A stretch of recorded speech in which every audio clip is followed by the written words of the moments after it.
తవా fish ఫ్రైని ఇంట్లోనే ఇలా సింపుల్‌గా చేసుకుంటే పిల్లలు కూడా ఇష్టంగా తింటారు. ఒకసారి ట్రై చేయండి. ఇలా నేను చేపలోని ముళ్ళు తక్కువగా ఉండే ఈ పొట్ట ముక్కల్ని 3 తీసుకున్నాను. దానిలో అర స్పూన్ ఉప్పు, అలాగే స్పూనున్నర కారము, ఒక పావు టీ స్పూన్ అల్లం వెల్లుల్లి పేస్టు, ఒక అర స్పూన్ గరం మసాలా, అలాగే 2, 3 స్పూన్ల నిమ్మరసం కానీ, చింతపండు రసం కానీ యాడ్ చేసుకోవాలి.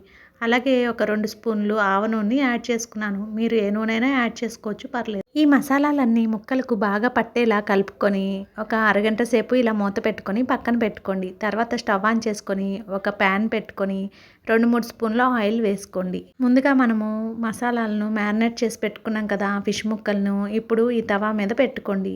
మీడియం ఫ్లేమ్‌లో పెట్టుకొని వేయించుకోవాలి ఈ ముక్కల్ని మనం. మీరు కనుక మన రకరకాల రుచులు ఛానల్‌ని ఫస్ట్ టైం చూస్తూ ఉంటే సబ్స్క్రైబ్ చేసుకొని వీడియోని లైక్ చేయండి. ప్యాన్ మీద ముక్కలను వెంటనే ఒక నిమిషం పాటు వేయించిన తర్వాత తిప్పుకొని మూత పెట్టుకొని ఒక 5 నిమిషాల పాటు అలా స్లో ఫ్లేమ్‌లో వేయించుకోండి. అలా మూత పెట్టుకొని మగ్గించుకోవడం వలన ఫిష్ చక్కగా ఉడికిపోయి బావుంటుంది టేస్ట్. ఇలా 2 వైపులా చక్కగా ఎర్రగా వచ్చేంత వరకు వేయించుకోవాలి. అప్పుడే ఫిష్ బావుంటుంది క్రిస్పీగా. ఇలా కనుక చేసి పెడితే పిల్లలు కూడా ఇష్టంగా తింటారు ఫిష్‌ని. చూడండి, ఇక్కడ వీడియోలో నేను చూపిస్తున్న విధంగా ఈ విధంగా వేగితే సరిపోతుంది. ఇప్పుడు పైన ఒక పావు టీ స్పూన్ పసుపు, అలాగే పావు టీ స్పూన్ ఉప్పును, పావు టీ స్పూన్ కారాన్ని వేసుకొని 2 నిమిషాల పాటు వేగించుకుంటే సరిపోతుంది.